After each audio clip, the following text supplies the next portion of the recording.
When my wife and I bought our home a few years ago, there were certain things that were really important to us, things that were non negotiables. Some of those things were good schools, manageable commutes to work. Obviously, those are important. There were other things that we considered too. Some were more serious, like being close to emergency services. There were some things that we'd say with a chuckle and a wink, kind of joking, but honestly, I was serious about. A big one was being close to different restaurants, good restaurants. I've said for a long time, only half joking, that it's important to be within driving distance of 3 different kinds of restaurants: a good Mexican restaurant, a good Chinese restaurant, and a great pizza place, and that last one is especially important to me. Pizza was my favorite food for a long time, most of my childhood, and honestly into my early adulthood. Even as I've gotten older and broadened my culinary horizons, I still love pizza, and I know that's not unique to me. I love all different styles, all different toppings. I love it. And when I was looking for a good pizza place near our new home, I wasn't thinking about a chain. I wanted a pizzeria.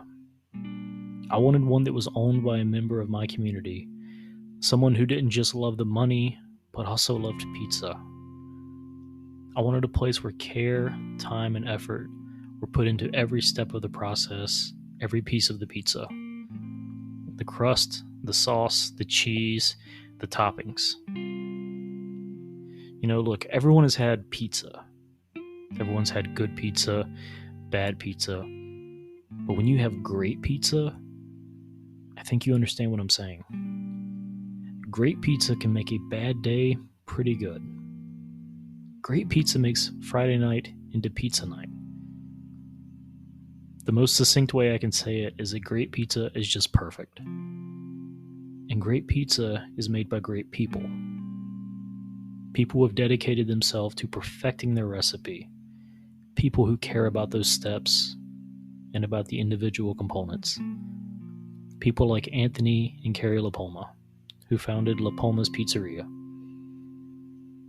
You'll hear me talk today to Carrie, and I have to say that speaking with her was just a joy and an honor. She has an incredible amount of love, strength, and resiliency, and I hope you enjoy listening to this conversation as much as I had having it. I do want to give a trigger warning up top as always. The show does talk about death, so please be mindful as you listen.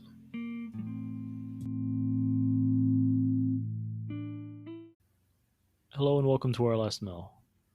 I'm your host Andrew, and my guest this week is owner of La Palma's Pizzeria in Atlanta and Columbus, Georgia, Carrie LaPalma.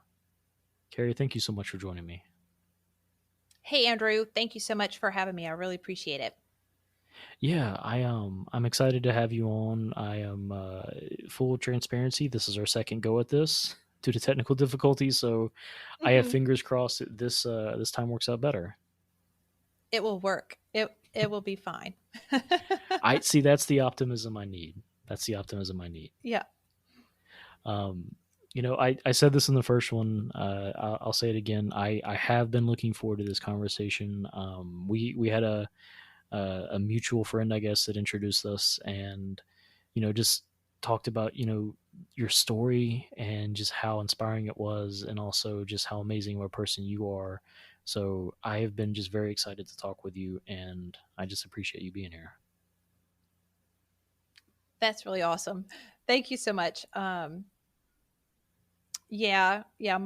Our friend, he's very kind. So Yeah, thank you. yeah, I would certainly say so. Very good guy. But yeah, he told me about you. He told me, the restaurants, and we were talking about that a little bit before. I think for me, I think one of the cool things about owning a restaurant is that you have this power over the menu and getting to be creative in what you provide, and I think that's really cool. And could you tell me a little bit about what's like the, I guess, that piece of it, getting to just experiment and do what you want from a menu standpoint? Yeah, absolutely. My husband's very traditional. Being Italian, Sicilian specifically, he did not want a lot of craziness on the menu whatsoever. Of course, I approved it, but I also know what he wanted as well. So he wanted just straightforward, um, very good, simple pizzas so that everybody could just taste really the goodness of the dough, sauce, and cheese. That's really what he cares about. You know, of course, quality ingredients, but the menu for us, I mean, I had to fight with him to get feta on the menu because he says, I'm Italian, feta's Greek.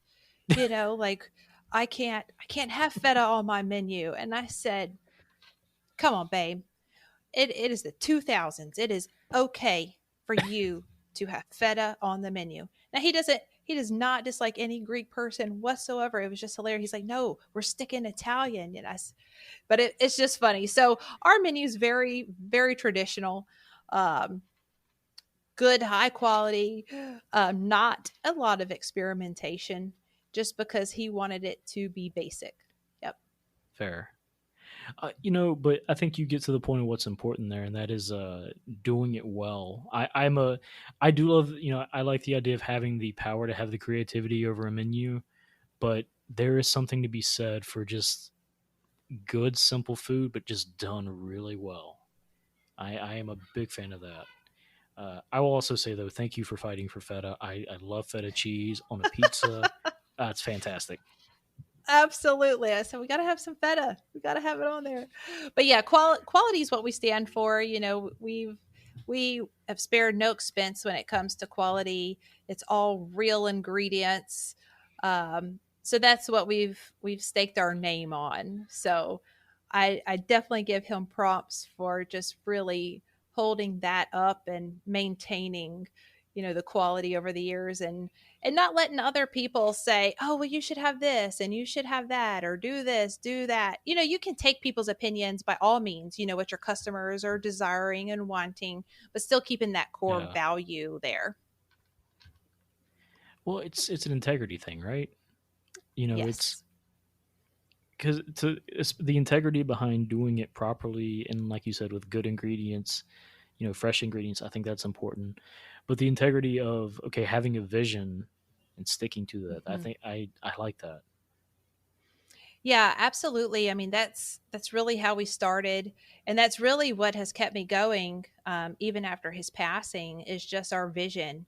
If we had not had that together, you know, I mean, a restaurant is it's hard. I'm not kidding whatsoever. It's probably one of the hardest industries to be in, um, and Yeah. so to have three alone after my husband's passing, I mean, it's hard not to just throw in the towel on the really hard days. So not only are you working, now as a sole provider for your family, now you are maintaining restaurants on your own, and I'm responsible for these people that work with us. They have families to provide too, Yeah. and so I take that very seriously. And so our vision to grow and the fact that we've done it together is really what has allowed me to stick with it and to grow even after his passing. So I would say if you have no vision, you perish. Yeah. I God, I love the point that you just made. I mean, and it doesn't mean a vision can't change or can't evolve, but I mean, Yeah, having a vision, having a purpose, I mean, is so important. correct. Yeah, I absolutely. I mean, things have had to change, since he's passed. I have to do things a little differently just because it's me now. It's not me and him, but I still know what our mission was. I still know what our goals, the goals and our desires haven't changed. Just how to go about it has. And I know he would support whatever I was wanting to do because it was us Yeah, doing it together. So, that's beautiful. I We haven't even got into the story. I'm gonna say that is No. inspiring. Just that that you're keeping that vision and that love alive. I mean, Yeah. and I hear in your voice too the way you talk about the people that your employees and just making sure that you're doing right by them too. I have a ton of respect for that. Um, I'm also Thank it you. doesn't hurt. I'm a big believer in the local pizza chain any day of the week. Mhm. So I might be biased, but I love that. Yeah. Well, it's the little mom and pops that keep everything going, not just in pizza in general, but small business, overall. Um, Yep. but absolutely, I can't do it by myself. I mean, we've been in business now August 1st, 8 years, 2 years almost since my husband passed. And there's no way that we could have been doing it this long without really great people. And I know since he's passed, we've had some just really excellent people stick by us and help us along the way. Um, so I know it's not just me. We have just I just can't speak highly enough of our people that we have alongside us. Yeah. Community is important. Community is incredibly Yes, important. absolutely. Carrie, thank you for that's a great way to start. You alluded to who we're going to speak about this evening, and so I always invite guests on to talk about a loved one that they've lost, and so would you mind telling me about your husband? Yeah, absolutely. He was just a absolutely wonderful man, wonderful husband, wonderful father. We were married for 17 years, very happily. Um, of course, we had our arguments, Yeah. just like any other couple, but we were very happy together. Um, he was a man. Uh, he was a very driven man. He wanted things to be done right, and he always gave his best, no matter what he was doing. We actually met at his kung fu school, of all things, uh, way back in the day. I had gotten a raise at work and said, I'm going to take martial arts. And um, he ended up being my teacher, and the rest is history. So that's kind of how we got started there. He had two children from a previous marriage, and then we had three together. So we had four boys and a little girl. Yeah. His world as well. He absolutely loved his children. Um, he loved to teach them lessons and the value of hard work. And he just gave his best to everyone around him. So many people loved him and cared for him. And he was a wonderful son and brother, father, and husband. I just can't speak enough about him as far as just how good of a person he was. Um, Yeah. and so pizza was his passion. Pizza, Coke, and Reese's peanut butter cups are I the three things that were musts. I I'll be honest. I Coke I'm okay with, but the pizza and the Reese's peanut butter cups, I fully appreciate that. Those are two of my favorite things too. Absolutely, that was his dietary supplements there. Um, but yeah, we always joke about the Coke and the Reese's. So we still have his Coke and Reese's set out. That's what we eat and drink on the holidays, just to say, "Hey, babe. Hey, dad. We see you. We hear you." And Yeah. so that was just his signature food: Reese's and Coke and pizza, always. That is that's so sweet. And it's interesting to me that you say that because one of the reasons that I started this was for me there's foods I associate with people. And there are foods that not even somebody that I've lost, but if there's just somebody that I haven't seen in a while and I might eat something that I know they like, it just immediately makes me think of them. And it sounds like you and your children have to have taken that, and you've implemented that, I guess, into your, I guess, ways of just remembering and honoring him. Yes, absolutely. Um, it's even in the fridge. You know, we still have his glass bottle Coke in the fridge. And just, it's our easy way of just being able to say, you know what, dad is here with us. Um, we see you, we'll never forget you. And we just love to have you around us. So it's our way of being able to incorporate him daily. You know, we never have to be away from him, even, even though physically we are. Yeah, I think it's beautiful that you've all. Let me ask you this: was it somebody's idea or suggestion, or was it just kind of a natural thing that you all did? It was natural. He didn't even eat birthday cake for his birthday. We just did Reese's and Coke. So it's been that way this whole time. So we just kept it that way. So no matter what the holiday is, or, it's just Reese's and Coke. So it wasn't even a change then. It was a continuation. It was a continuation. That's exactly right. Yes, That's he would have it no other way. and see that again. This is that's beautiful. Just I mean, because it really is. They may not be in the same physical plane, but I mean, just it's a natural way of just keeping that memory alive and keeping them there with you. I love that, and I can't say that enough. I love that you found a way that you all just it just makes sense, and I love that. Yes, it does. It's nice because we know he's never far from us. That's 100%.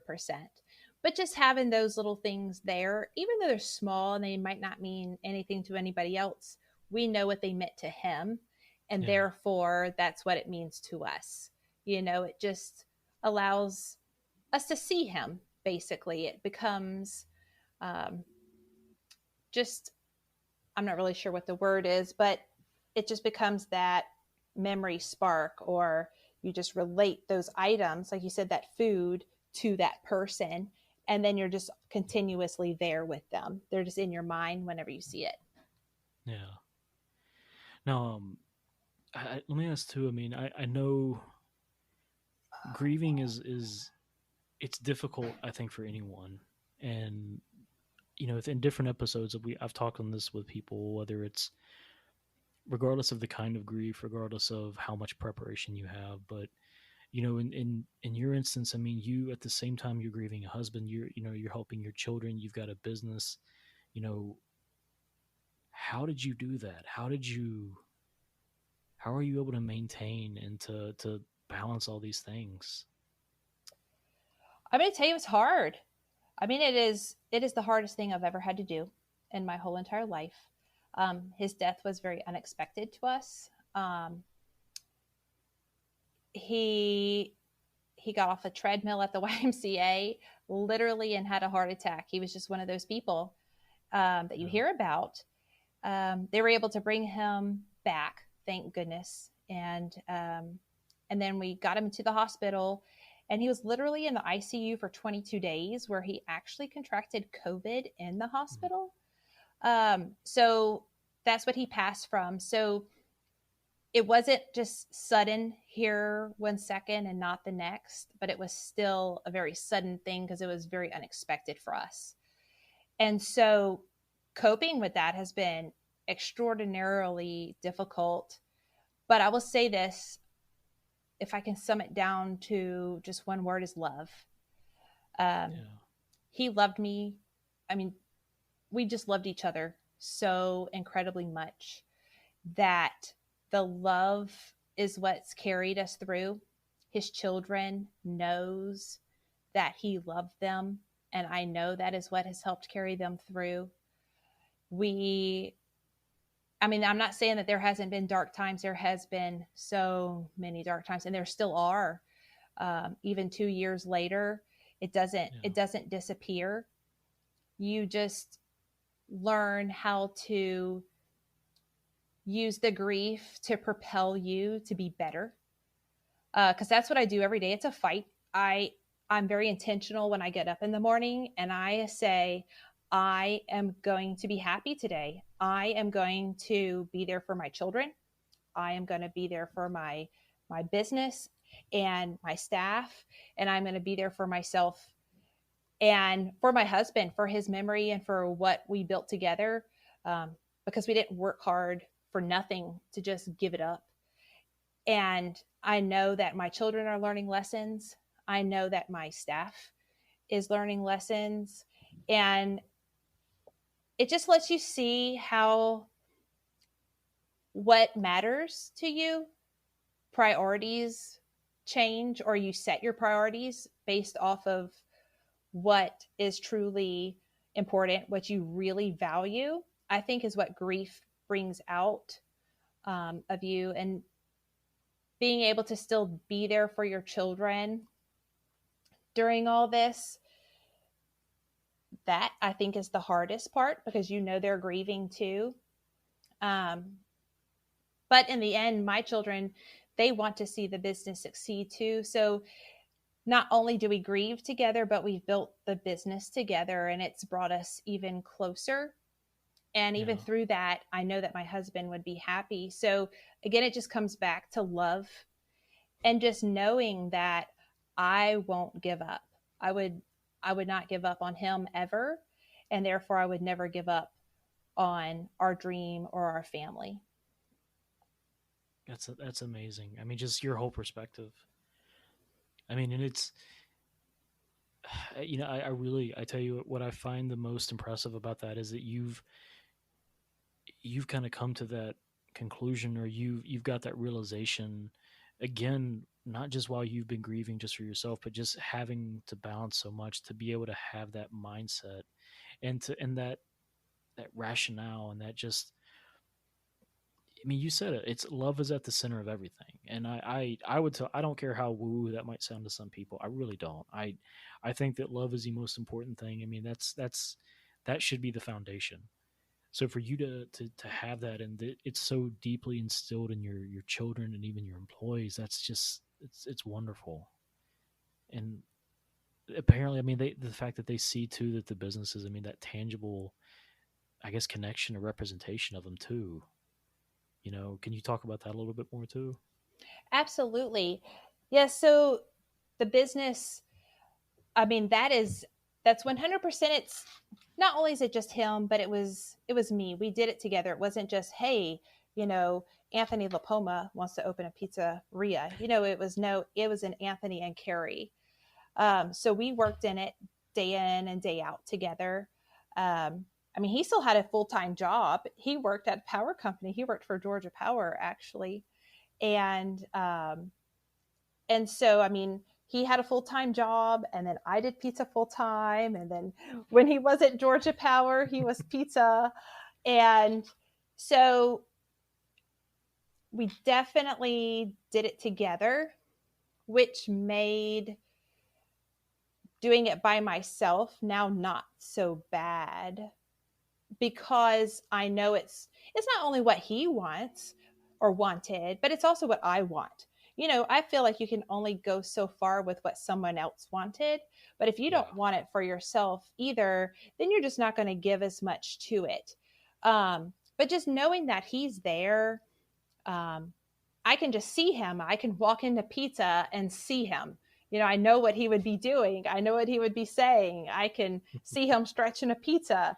Um, so it's really nice to just be able to walk in and just know that he would have been there.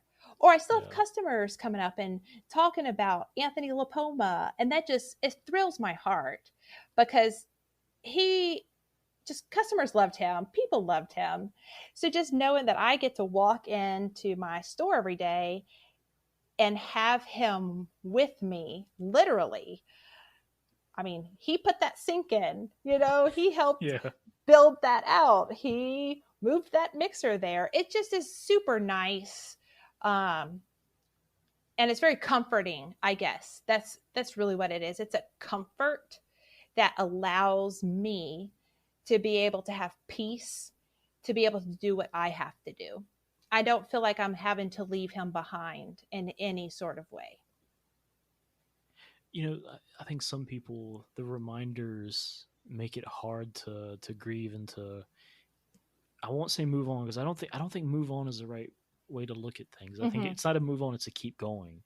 Yes. Um, when you lose somebody, I mean, yeah, I don't like move on as a phrase, but I think to keep going, I think some people, the reminders make that hard. But I mean, it Mm-hmm. sounds like you've gotten strength from that, having those reminders. I mean, just that, like you said, the idea of like walking in and just, knowing, okay, he would be here or he did this here. I mean, it just sounds like that's given you, you know, that, I guess, that strength to just to keep moving ahead. I mean, that's wonderful. Yeah, I hear, I read and watch and listen to so many things on grief, and there's no right or wrong way. And I do know that Yeah. there are people that those physical items and memories that makes them more sad, or it makes it more difficult to, like you said, move forward, or to grieve. And I respect that by all means. I can't I can't imagine that perspective, and I'm sure they can't imagine the the wanting to have those memories, their perspective. But I think it's just allowing yourself to grieve and to know how, or what you need to be at peace. So if people need to get rid of their clothes, or they need to move to a different home, I mean, that's all okay. Or if you need to leave the clothes in the same spot and, you know, keep everything exactly the same, that's okay too, because you really just have to do what you have to do to be able to get to the next day, or the next minute, or the next second, just to be able to move forward, like you said, because it is about just 1 foot or 1 inch. You just have to find what will help you move forward and do that, no matter what it is. I completely agree. And you touched on something that I've thought and vocalized so many times before, which is that I don't think there's a right or wrong way to do it. Um, I think there are certainly ways that are healthier than others, you Sure. know, but to say that there's a right or wrong way, I don't, I don't say how you could. I mean, and again, if having the reminders there, if that gives you that, like, that kind of motivation, like, an okay, all right, that's what I needed to get me through, like you said, the next day or minute or second. I think that that's so important. And I will say this: I applaud the effort you've put into to going through that process, and the strength. And I'm also sure that it's not every day is like that. I know that it's not. I know personally, I have moments where grief will pop up in just unexpected times, and you know, like, I'm at the grocery store Mhm. and I see something that reminds me of one of my grandparents. It's like, okay, cool, we're doing this today. I Mhm. thought we were gonna have a good day, but I guess we're gonna feel bad for a little bit. And that gets better with time, but the work you've put into to finding that healthy avenue and that focus is commendable. Thank you. Yeah, I mean, I had to just tell, I don't like being sad, or, just kind of down in the dumps. I'm not naturally just a sad person. Yeah, Um, and to have to feel that way all the time, I just did not. I said, no, I've got to find a way out of that. Now it still comes, I mean, just a couple of nights ago, I cried to my sister on the phone for like an hour, just because I just miss my husband so much. It's still there. You yeah, miss them so incredibly much, and the pain of the grief is like, it's actually like a physical pain. I can't even describe it. Like, it just hurts yeah. so bad. But I think it's a decision that you have to make, to just say, this won't take me out forever. It can take me out for a minute, like, I'm going to sit here and I'm going to cry. I might cry all day today, but tomorrow I'm going to try to do a little bit more. Or I am going to sit in my car before I go in the house, and I'm going to cry and maybe yell a little. But then when I go in, then I'm going to try to be the best mom that I can. So I think it's about giving yourself space to have that time to grieve and not putting too much pressure on yourself too. Yeah, it sounds like you allow yourself to feel your feelings and not just ignore them or try to ignore them. That is 100% right. I literally, I know people would be like, oh my God, I literally schedule grief time. Like, I'm not even kidding. There are some times where I can't grieve. I'm like, no, I'm on a phone call, or I have to deal with this customer issue, or I've got to talk to these staff members, or I have to make a pizza. I cannot be crying while I'm doing that because I have to be professional and I have a business to run. But come nighttime, when I am done, I literally can tell my children, hey guys, I'm going to go spend time with dad. And that's when they know that that's my grief time. Now, clearly, there are other times where I just have my own cry just whenever, but I think it's scheduling that time, knowing that, hey, I'm going to have some time to just spend thinking about whatever I want to think about, and I can grieve and cry, do whatever I need to do. I think that helps me to be able to stay focused for the rest of the day. That that is such a I've not heard that approach yet. I mean, the idea of scheduling the time, but I mean, it makes sense to me though hearing that it's almost like it's compartmentalization, to understand that okay, it's not invalidating the feelings, but it's just kind of allowing yourself to say, I can feel this. I just need to feel it whenever I'm in I guess, a more prepared state. I mean, and it sounds like you're at a point in your grief journey where I mean, you've learned a lot about it and about yourself. And now, you mentioned that your children that they understand that whenever you need that time. Have you been able to allow them that same kind of space, or have they had a similar kind of understanding of it? Yeah, so for them, I've always asked them, hey, do you need time? They do go to counseling. We do go to grief counseling. They all Okay. have their own counselor, and I have mine. I actually have two. Um, but they they have not, they grieve in their own ways. They don't necessarily need time alone.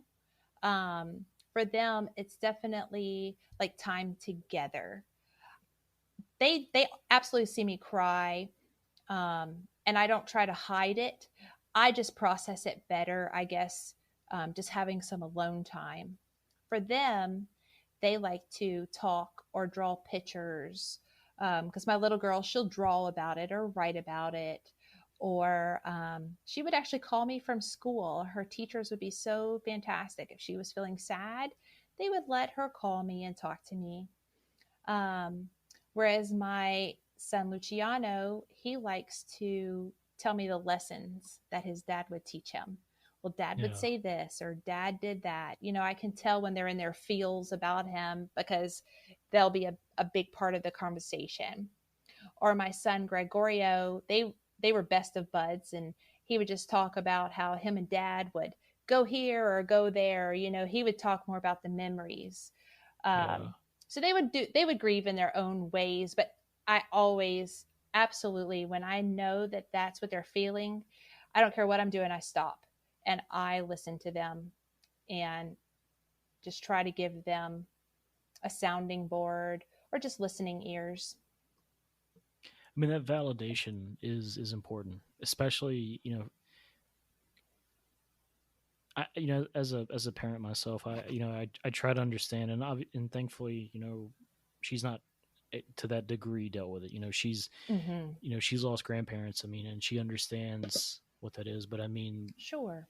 allowing them the space to grieve, I guess, and also just leading by example. It sounds like has been important that it's okay to feel these things and to try to process them. And it sounds like that's been especially helpful for you and for them. Absolutely. I don't ever hide it. They probably wish that I would hide it a little bit more than I do.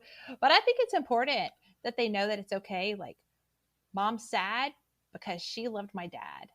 or I'm sad because I miss my dad and what we could have been doing today. Like, I absolutely try to make being sad about it just as important as being happy about it, because it's just allowing them, especially as young men, I have two teenage Yeah. sons. I don't want them to feel like they can't process those emotions or they have to keep it to themselves or anything like that. I want them to know that they can still be men and still process their grief. Like that is okay. So I do try to preach that to them and show them that it's normal. Don't ever feel bad for feeling sad or don't Yeah. ever feel like you aren't, being strong just because you need to cry. Like that's okay. I will say, as a grown man who's still learning those things myself, it's an important lesson. That it is. There's nothing unmanly or there's nothing emasculating about feeling something and expressing that. Um, Mm-hmm. but again, that's still something. 36. I'm still learning. So Right. it's the fact that that's it's turning into a healthy way to understand that. That's wonderful. Um, Yeah, I know so it's not easy for them, but at least they know that I'm open to it. yeah, I mean, and that's that reassurance is you look to your parents for guidance. I mean, so you know to get that from you, even if it's just a nod to say like, yeah, you can feel that. I mean, Hmm. that's the kind of thing that has an impact. I agree. I really do.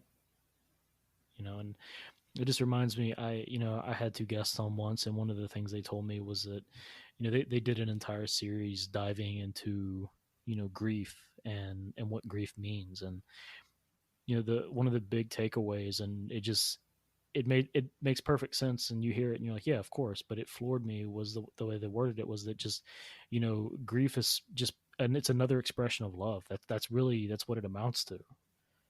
So, and it Hmm. sounds like you've all embraced that that grief is just that expression of love. And you mentioned too, they see the way you grieve and just see, okay, that's how much mom loved dad.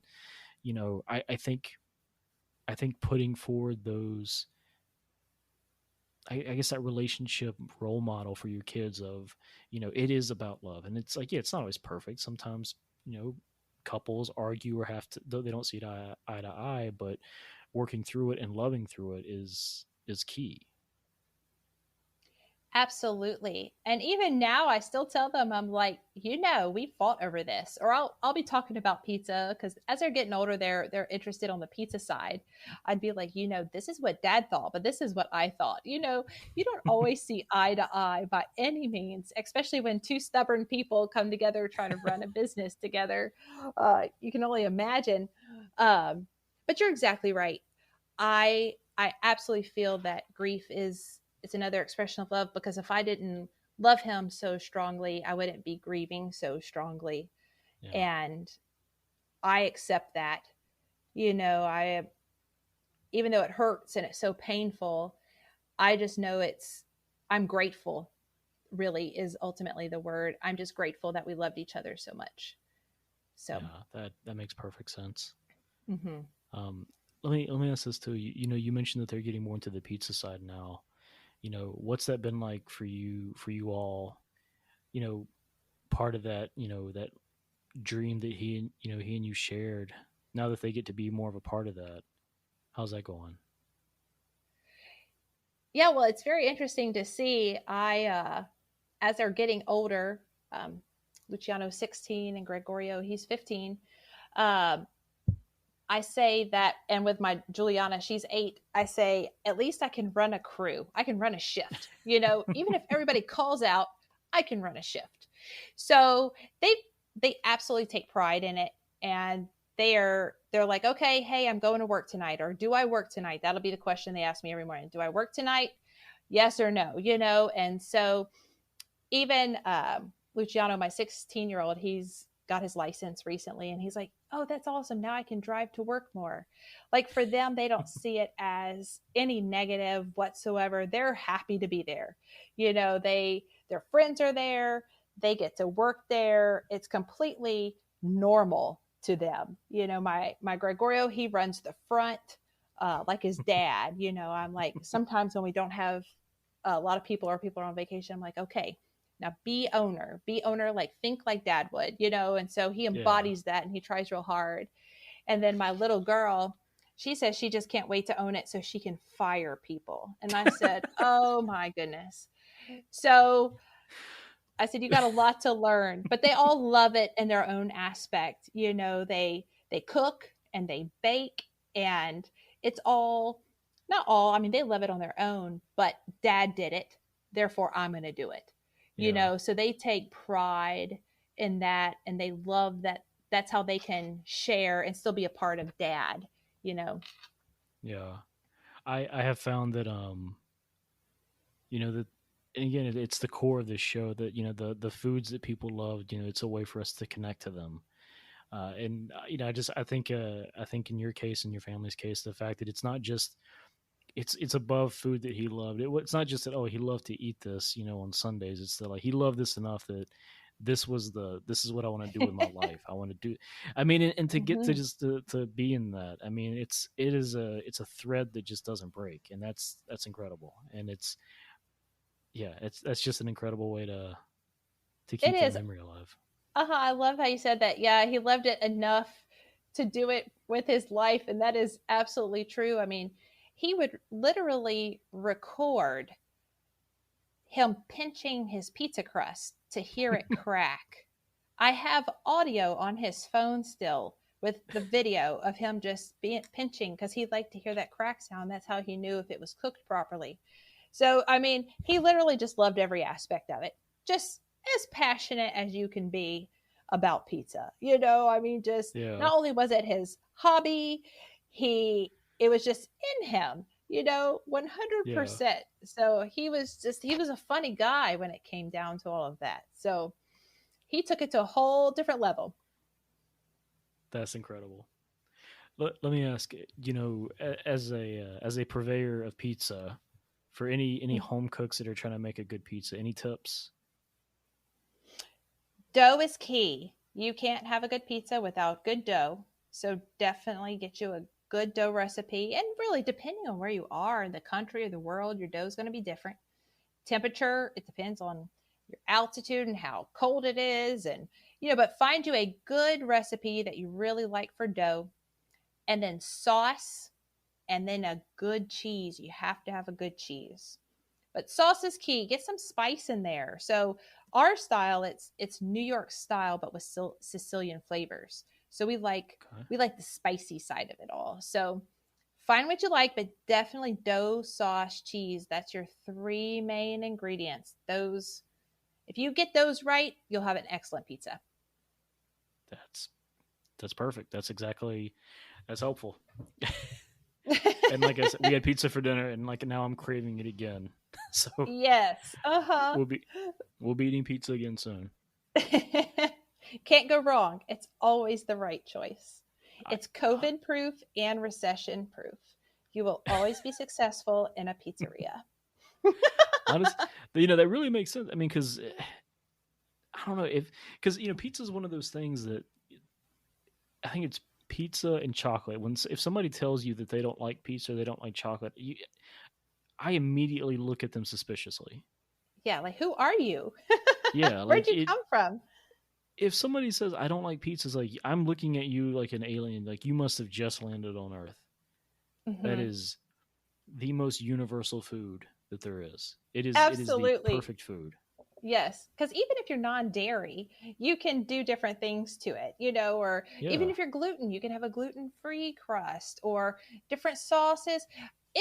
I believe that it's just a personal preference. You can personalize pizza any way you want, and it's still pizza, and it brings families together. I mean, you share pizza. So for us, that's important. That's you're right. Because I mean, my wife and I talked about this whenever she was pregnant. Like, oh, we can't wait to do like pizza night. Nobody says like, oh, I can't wait for meatloaf night, or I can't wait for casserole night. It's pizza Yes, night. that's exactly right. We used to have pizza night every Friday night. We called it Pika, like Pica, because that's what our children could say. They couldn't say pizza, so we modified it. But even all those years ago, we had pizza night every Friday night. So I mean, it's been part of our culture forever. As far as Yeah. and even when I was a child, going back. So opening a pizzeria just made sense for us. It was just, okay, yeah, let's do it, So we were crazy. It's not the easiest thing in the world, but we did it. So we followed through, right? Yeah. I mean, I think the thing I'm hearing is that La Palma's Pizzeria is 100% it's a love letter to family, to a spouse, to pizza itself. It's a love letter. It is. We call it a slice of happiness, and it smells like love. We even rub what we call love. It's our garlic butter that we make in house on our crust, and it's literally called loving the pizza. So when we train our pizza, our employees, we say this is how you love the crust. So it is literally made with love. It is deemed La Poma love, and absolutely. You walk in, you're greeted with just happy people that want to see you and want to make a wonderful pizza for you. Um, just because of the values that my husband brought to it. He wanted it to be the neighborhood pizzeria. Of course, I did too. But it was definitely a labor of love, um, with the best that we could personally give and the best ingredients that we can buy. So for us, absolutely. Love all the way around. I I'm gonna you've got me sold. I'm gonna have to make the trip down from North Carolina to get pizza. I don't know when, but you will see me in there. Oh, I cannot wait. That'll be so much fun. I'll give you a good kitchen tour. That would be amazing. I will take you up on that. Absolutely. We'll do it. Well, Carrie, I thank you so much for coming on and talking with me, sharing your story, your family story, your husband's story. I mean, it. I appreciate you sharing it, but I mean, the love at the center of it, the focus that you've put on healing and grieving. Yeah, I appreciate it, and I know that the audience will get something out of it as well. Um, before I have you go though, I do want to. There's always two questions at the end here. So the first one, and I'd like to know just if you had a chance to have one more meal with him, what would you want it to be? What would you want it to be, and who's there? Just anything like that. Absolutely. When you say that, two things come to mind. We had two things. He loved his peanut butter sandwiches. I didn't mention that earlier, but we would sit on the couch and watch our show and eat together. We weren't always traditional sitting at the table. So Yeah. we would eat our sandwiches, and just watch TV. So that would be one thing because that was just our norm. Or we would have our whole family together and we would eat at Olive Garden. I'll probably get some Italian backlash from this, but I don't care. I don't care. We've been doing Olive Garden since it was our first date, and we never stopped. We did it every week. Um, but however, I've not been able to go back since he's passed, because Yeah. that was our thing, But we always had the kids there. Whenever we went back home, the two oldest, Antonio and Giovanni, they would come with us. His dad would come with us and his sister. So it was very much, anytime we went back home to Mississippi, we would all go there. And then every Sunday up here in Georgia, that's where we were. So I would definitely choose those two places, Olive Garden and then our living room recliners. We would share our meal there. I love it. Can you is there anything you'd like to I know we've talked about the restaurants, but I'd love to have you just promote, where people can find out more about your restaurants, about you if there's anything you want to promote. Yeah, absolutely. So it's lapomaspizza.com. Um, we're small still physically, uh, but in dreams we're very large. So all we can do is ask if you come by our area, stop in, say that you've heard about us. We'd love to meet you. Um, so we're always open. We love to meet our customers and talk, and we're trying to get more food trucks out. Um, so we want it to be big one day. So yeah, just lapomaspizza.com. And then for all the widows out there, I do want to just say this, that it's not that it gets better and I don't even say if it gets easier, but find what you can do that makes you happy, that can connect you to him, and I guarantee that will help you. That would just be the one. If I could promote anything, is just find something that can give you a little spark of joy and build off of that to be able to get you healing. Carrie, thank you so much. Thank you, Andrew. I really appreciate you asking me to do this with all my heart. I appreciate you being willing to come on and share. I think your story is, to Matthew's point, is incredible. You are clearly an incredible person, and your entire family. Thank you. Thank you so much. It's been an honor. The honor's been all mine.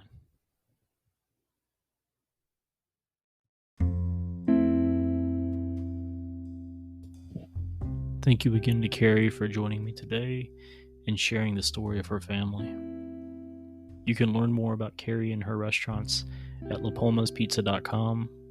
I'll make sure to put that in the show notes. I do encourage you, if you are anywhere in the Atlanta area or even just kind of within driving distance, go check it out. I fully plan to make a trek there to try it myself. You can also subscribe to Our Last Meal wherever you're listening, and I would appreciate it if you did. If you could also take the time to rate and review so that other people can find the podcast, I'd consider that a personal favor, and I know you would. You can also share it with other people, friends or family, strangers, people you hate, whoever, just anyone you think may benefit from listening. Or if you ever want to come on the show yourself and share your story of love, loss, and food, please do so. You can reach out to me on social media at ourlastmealpod. You can go to ourlastmeal.com or click on any of the links in the show notes to reach out to me that way, through DMs, through emails, whatever works. I hope you enjoy the show. We'll see you in a couple weeks. And in the meantime, please go take care of yourselves. Go share a meal with someone you care about, preferably a pizza.